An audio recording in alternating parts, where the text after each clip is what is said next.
Hello everyone. As in the previous video we discussed pH. So हमने ये discuss किया था कि pH स्केल क्या होता है, pH वैल्यू कैसे कैलकुलेट की जाती है. And now we know that pH क्या होती है. ये किसी भी सोल्यूशन की स्ट्रेंथ को बताती है एंड इसकी फुल फॉर्म होती है पावर ऑफ हाइड्रोजन आयन. और ये जो pH वैल्यू होती है ये इनवर्सली प्रोपोर्शन होती है हाइड्रोजन आयन कंसेंट्रेशन की. मतलब pH जो है ये हमें क्या बताती है, किसी भी सॉल्यूशन में अगर हाइड्रोजन आयन कॉन्सेंट्रेशन ज्यादा है तो पीएच वैल्यू क्या होगी, कम होगी. मतलब एसिडिक सॉल्यूशन क्या होते हैं, उनमें हाइड्रोजन आयन कॉन्सेंट्रेशन ज्यादा होता है तो पीएच की वैल्यू क्या होती है एसिडिक सॉल्यूशन के लिए, कम होती है. और ऐसे ही बेसेस में जो हाइड्रोजन आयन कॉन्सेंट्रेशन होता है वो कम होता है, इसलिए उनकी पीएच वैल्यू जो होती है वो ज्यादा होती है. और अगर हम न्यूट्रल सॉल्यूशन की बात करें तो न्यूट्रल सॉल्यूशन में हाइड्रोजन आयन कॉन्सेंट्रेशन इक्वल होता है उसमें हाइड्रोक्साइड आयन कॉन्सेंट्रेशन के. इसीलिए जो न्यूट्रल सॉल्यूशन होते हैं उनकी पीएच वैल्यू जो होती है वो 7 के इक्वल होती है.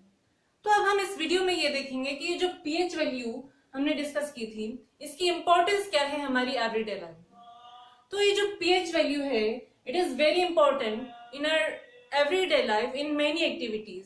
फॉर एग्जाम्पल अगर हम हमारे बॉडी में डाइजेस्टिव सिस्टम की बात करें तो ये भी पीएच पर बेस्ड होता है. और ऐसे ही प्लांट्स एंड एनिमल की जो ग्रोथ होती है वो भी पीएच वैल्यू पर डिपेंड करती है. PH change also causes tooth decay in our mouth and many more. So let us discuss these importance of pH in our everyday life in somewhat detail. So the first importance of pH is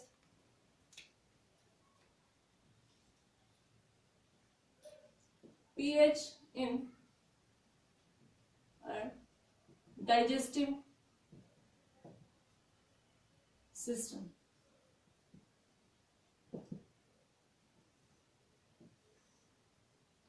तो हमें ये पता है कि जब हम मील लेते हैं तो आफ्टर मील हमारी बॉडी में क्या होता है, गैस्ट्रिक जूस प्रोड्यूस होता है और उसमें HCl हाइड्रोक्लोरिक एसिड प्रोड्यूस होता है स्टमक में जो हमारे फूड के डाइजेशन में हेल्प करता है. और ये माइल्ड होता है, मतलब बहुत ही डाइल्यूटेड फॉर्म में होता है, इस वजह से ये कोई टॉक्सिक इफेक्ट नहीं करता है हमारी बॉडी में. लेकिन जब हमारी बॉडी में एक्सेस में ये हाइड्रोक्लोरिक एसिड प्रोड्यूस हो, और वो ऐसा क्यों होता है इसके कुछ रीजन होते हैं. फॉर एग्जाम्पल ओवर ईटिंग से हाइड्रोक्लोरिक एसिड ज्यादा बनने लगता है. तो ये क्या करता है, इस वजह से हमें प्रॉब्लम होती है, मतलब पेन होने लगता है स्टमक में और भी इरिटेशन होती है, बर्निंग होती है. दैट मीन्स ये सब क्या है, ये पीएच की वजह से होता है. क्योंकि हम ये जानते हैं कि जो HCl है हमारी बॉडी में प्रोड्यूस होता है उसकी पीएच होती है अप्रोक्स 1.4. तो जब हमारी बॉडी में इंडाइजेशन होता है तो क्या होता है, ये जो HCl है ये ज्यादा क्वांटिटी में प्रोड्यूस होता है. तो इसके क्योर के लिए हमें एंटासिड लेना होता है. एंटासिड क्या होते हैं, एंटासिड ये एंटी एसिड होते हैं, मतलब एसिड के इफेक्ट को न्यूट्रलाइज करते हैं. और हम ये जानते हैं कि एसिड के इफेक्ट्स को कौन न्यूट्रलाइज करते हैं, बेसेस न्यूट्रलाइज करते हैं. तो जब भी किसी पर्सन को इंडाइजेशन होता है तो क्या दे दिया जाता है, माइल्ड बेस, जो कि एसिड्स के साथ रिएक्ट करके जो एक्सेस में एसिड प्रोड्यूस हो रहा है उसके इफेक्ट को नलिफाई कर देते हैं. तो पीएच वैल्यू की इंपॉर्टेंस हमारी डाइजेस्टिव सिस्टम में होती है और इट कॉजेज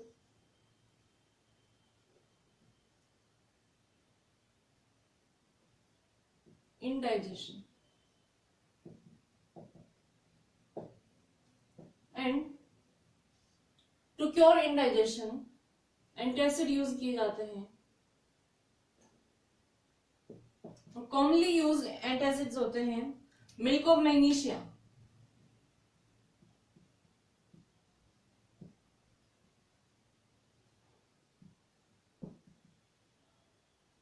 जिसका फॉर्मूला क्या होता है, मैग्नीशियम हाइड्रोक्साइड जिसे बोलते हैं. एंड सोडियम बाइकार्बोनेट, मतलब बेकिंग सोडा को भी एज एन एंटासिड यूज किया जाता है. जब एसिडिटी होती है किसी पर्सन को या इंडाइजेशन होता है तो कुछ टैबलेट्स दी जाती हैं, तो उन टैबलेट्स में एक्चुअल में क्या होता है, बेकिंग सोडा या सोडियम हाइड्रोजन कार्बोनेट प्रेजेंट होता है, जो इस HCl जो एक्सेस में प्रोड्यूस हो रहा था बॉडी में, उसके इफेक्ट को न्यूट्रलाइज करने के काम आता है। तो अगर आपसे क्वेश्चन पूछा जाए कि बॉडी में इंडाइजेशन के क्योर के लिए कौन कौन से एंटासिड यूज होते हैं, तो एक तो होता है milk of magnesia and second होता है बेकिंग सोडा।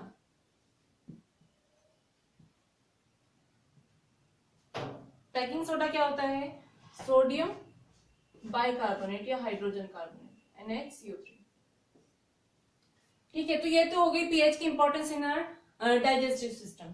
अब ऐसे ही अगर हमारे माउथ की पीएच जो है, इसकी पीएच वैल्यू फिक्स्ड होती है, अगर उस फिक्स्ड रेंज से जो पीएच वैल्यू कम हो जाती है, दैट मींस एसिड जो है हमारे माउथ में वो ज्यादा होने लगता है, एसिड की वैल्यू या एसिड की पीएच कम होने लगती है, और इस वजह से टूथ डिके हो सकता है।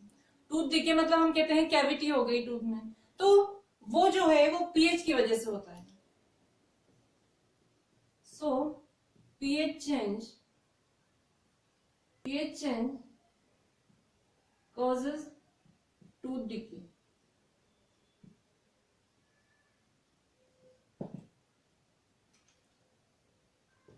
तो जब हम फूड लेते हैं, तो फूड लेने के बाद हमारी बॉडी में एसिड प्रोड्यूस होता है, और जो माउथ में सलाइवा होती है उसकी पीएच जो होती है वो कम होने लगती है, मतलब एसिड प्रोड्यूस होता है, इस वजह से पीएच की वैल्यू क्या होगी, कम हो जाती है। और जब हम शुगर वाले फूड लेते हैं जिनमें शुगर की क्वांटिटी ज्यादा होती है, तो उस शुगर के साथ सलाइवा रिएक्ट करके क्या करती है, एसिड प्रोड्यूस करती है, like lactic acid and etcetera.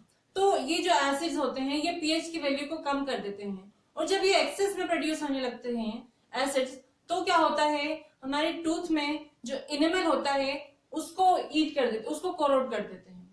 Enamel वैसे तो हमारी बॉडी का हार्डेस्ट पार्ट होता है, ये कैल्शियम फॉस्फेट से बना होता है, लेकिन उसको भी ये जो एसिड हमारे माउथ में प्रोड्यूस हो रहे हैं वो डीके कर सकते हैं। तो pH change cause tooth decay.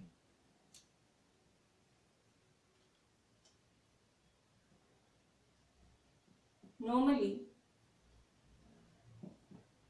pH of our saliva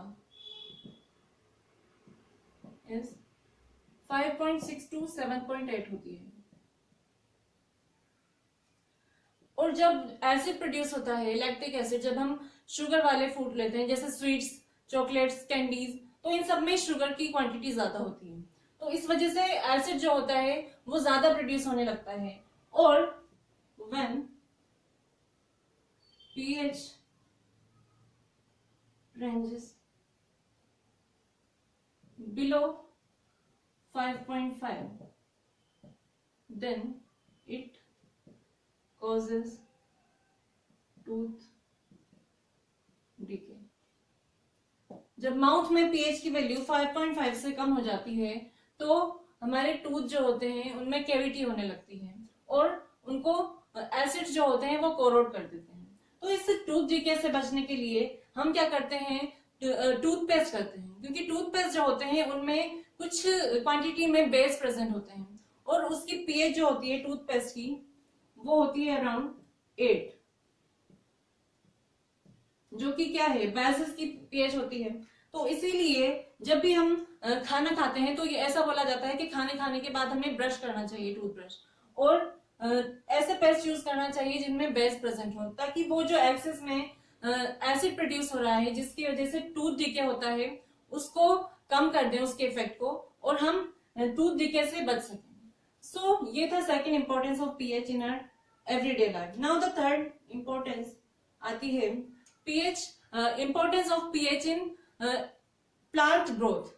plants जो हैं वो एक नैरो रेंज ऑफ पीएच में ही ग्रो करते हैं, मतलब या तो उनकी पीएच वैल्यू जो है वो 7 के अराउंड होनी चाहिए, और या फिर ये नेचुरली एसिडिक या नेचुरली बेसिक होते हैं।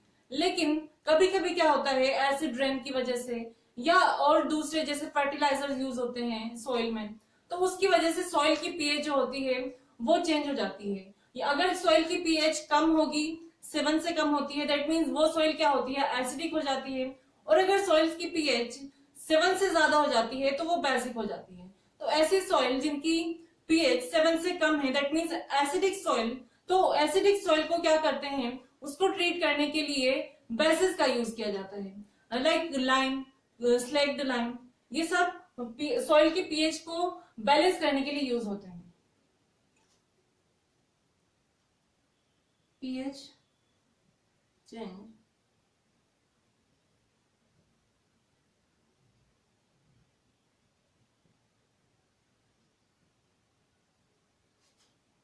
growth of plants।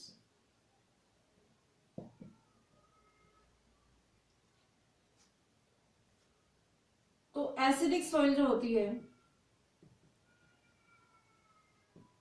उसके ट्रीटमेंट के लिए क्या किया जाता है, उसके ट्रीटमेंट के लिए क्विक लाइन,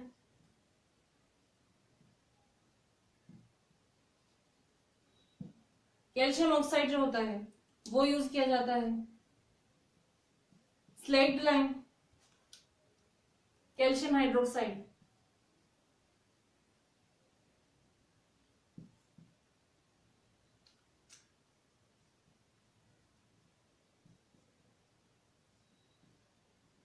और कैल्शियम कार्बोनेट, चौक जिसे बोलते हैं, वो भी यूज होता है, CaCO3।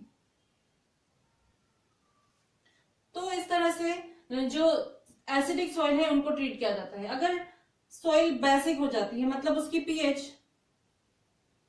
7 से ज्यादा हो जाती है, तो उसको ट्रीट करने के लिए डिकेइंग ऑर्गेनिक मटेरियल यूज होते हैं, डिकेइंग ऑर्गेनिक मटेरियल्स यूज होते हैं, like manure and compost.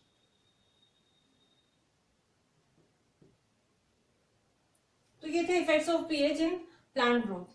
Now कुछ इंसेक्ट्स जो होते हैं वो क्या करते हैं, उनके स्टिंग से हमारी बॉडी में एसिड्स या बेस प्रोड्यूस करते हैं। इस वजह से हमें बर्निंग सेंसेशन होता है, इरिटेशन होता है और दर्द होता है, पेन होता है। तो वो कौन कौन से होते हैं एसिड्स जो बी स्टिंग या एंट स्टिंग में होते हैं, वो हम डिस्कस करेंगे।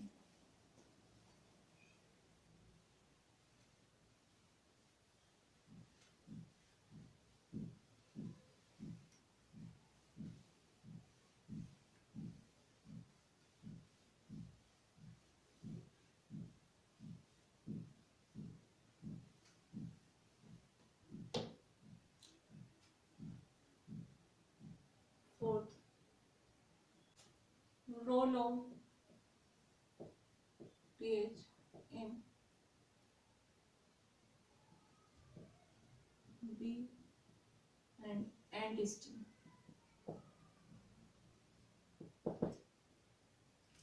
तो जब भी किसी पर्सन को एंट स्टिंग कर लेती है तो स्टंग एरिया पे क्या होता है, बर्निंग सेंसेशन होता है।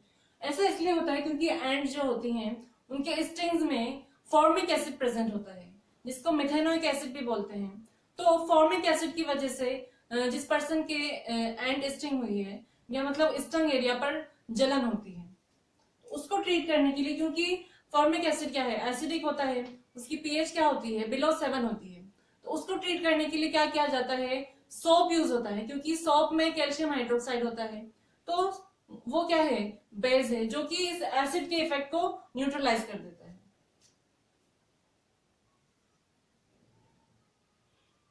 एंट स्टिंग, कौन सा एसिड होता है इनमें, फॉर्मिक एसिड। तो इससे क्योर के लिए क्या यूज करते हैं, माइल्ड बेस, या तो सोडियम बाइकार्बोनेट यूज कर सकते हैं, बेकिंग सोडा,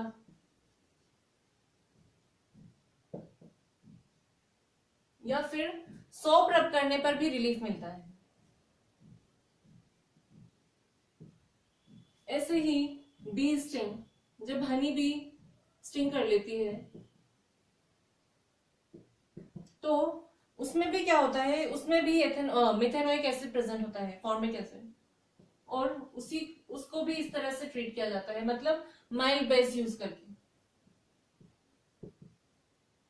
अब ऐसे ही आपने सुना होगा वॉस्प होता है, तो वो भी क्या करता है, वो भी स्टिंग कर देता है, और उसके जो स्टिंग होते हैं उसमें बेज प्रेजेंट होता है, और वो बेज हमारी बॉडी में जब इंजेक्ट हो जाता है तो हमें पेन होता है और बर्निंग सेंसेशन होता है। तो वॉस्प एक इंसेक्ट होता है येलो कलर का, बर आपने सुना होगा, या उसको ततैया भी बोलते हैं। तो वॉस्प स्टिंग में क्या होता है, उसमें बेस प्रेजेंट होता है, alkaline liquid,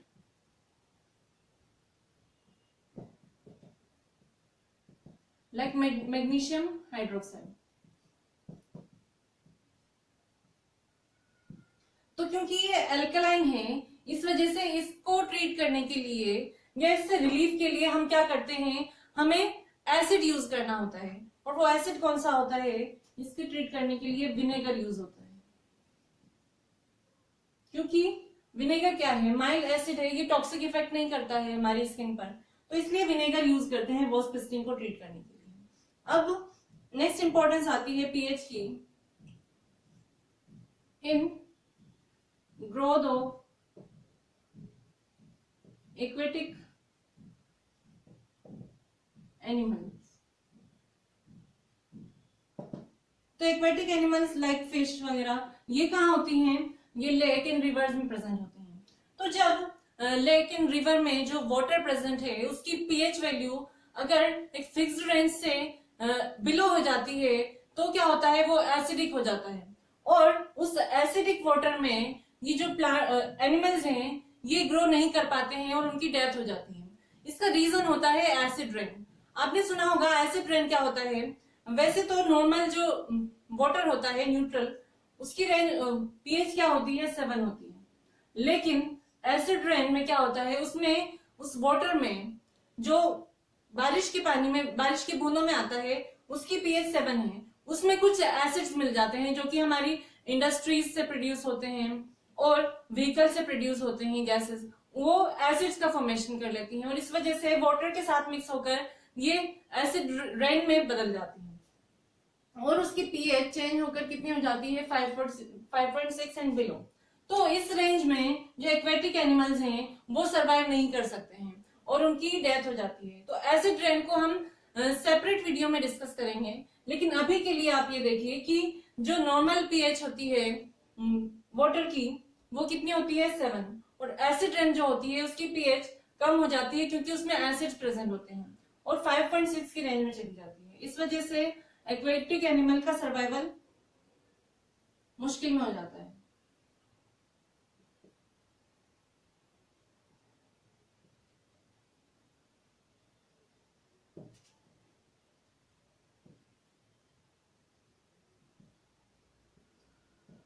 Aquatic animal can survive in a narrow range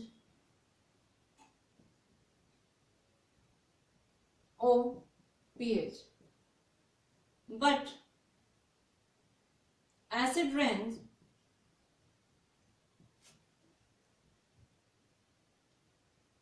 cause the pH range below 5.6, and this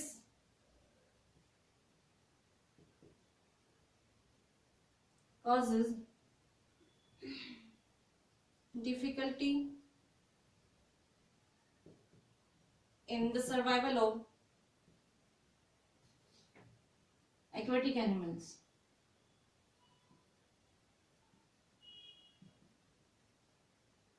तो जब लेक एंड रिवर का वाटर एसिडिक हो जाता है ड्यू टू एसिड रेन, तो उसको ट्रीट करने के लिए कैल्शियम कार्बोनेट यूज किया जाता है, क्योंकि कैल्शियम कार्बोनेट क्या है, बेस होता है, और ये इस एसिड के साथ रिएक्ट करके क्या करता है, एसिड के इफेक्ट को न्यूट्रलाइज कर देता है। तो क्या यूज करेंगे हम, कैल्शियम कार्बोनेट CaCO3।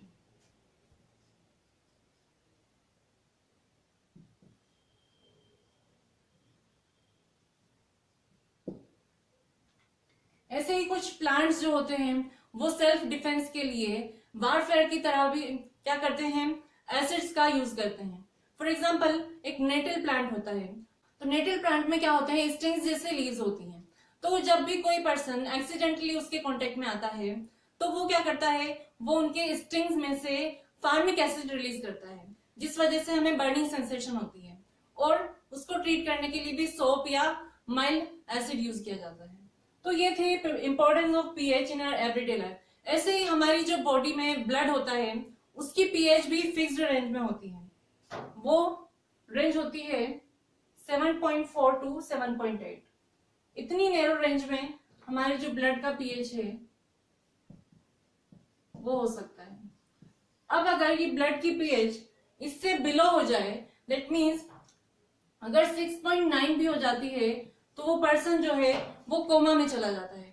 और ऐसे ही और भी सीवियर प्रॉब्लम हो सकती हैं, किडनी प्रॉब्लम हो सकती हैं, लंग्स में प्रॉब्लम हो सकती हैं। तो ये जो पीएच है ये हमारी एवरीडे लाइफ में बहुत ही ज्यादा अहमियत रखती है। आई होप आपको इसकी इंपॉर्टेंस समझ में आई होगी। अगर आपको इससे रिलेटेड कोई भी डाउट है तो आप कमेंट सेक्शन में कमेंट करके पूछ सकते हैं। Now I'll be meeting you in the next video. Till then, keep learning. Thank you.